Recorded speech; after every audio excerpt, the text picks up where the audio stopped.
Here's one way to curb your inflation costs. People are starting to grow more of their own food. Nice. Fruits and vegetables cut the cost of living. It's actually, if you can get a small piece of land, it's actually pretty cheap, other than a little bit of time to just grow your own stuff. I don't know if you ever grew anything. I am right now. Well, go ahead then. Just a couple of herbs.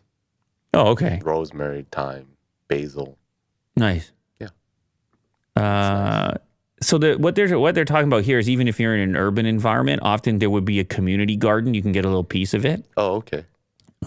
For those that don't know, you can harvest radishes in just 4 weeks. Tomatoes are 10 to 12.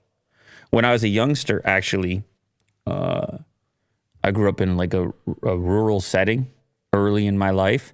And actually, my parents grew tomatoes. And so I would eat the tomatoes like fruit right off the vine. I would just bite into tomatoes. And it's a different experience, a tomato like that. Many will never know because they're in the supermarket and, it's they're all not beefed up. I don't know what's going on in there. Who knows what's going on in the supermarket?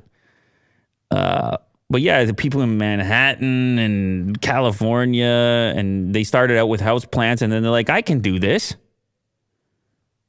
They say it costs, even if you do it indoors with the hydroponics, they're saying it costs a few bucks a month. And all of a sudden, what do you got? Zucchinis and tomatoes and things.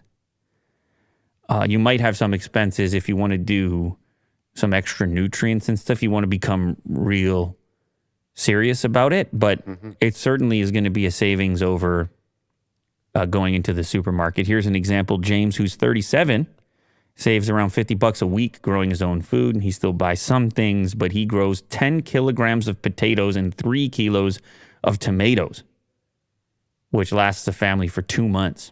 Wow. It only takes about an hour after work to maintain the allotment. And he's saying the little plot, the tiny little plot, you see a picture of it there, $45 a year. And that includes your water costs. So I don't know. It's a beautiful thing. Well, it's kind of nice, isn't it? It is. You grow the food, the fruits of your labor. You heard that term before? Yep. I mean, they usually, it's almost exclusively applied to the money that you earn, but this is so direct and possibly fulfilling, maybe more fulfilling. I don't know. I think you can also grow and trade, barter with other community members. We're going way back, aren't we? Uh-huh. You got to go backwards to go forwards. Is that right, Will? Yeah. Maybe that's the case. Becomes a melting pot. I don't know. But you get started with the herbs and you're already there. And next thing you go to the tomato. I'm curious. I want to see the tomato from you. Yeah. Okay. I'd like you to bring me a tomato. I'll get it started. Okay, beautiful.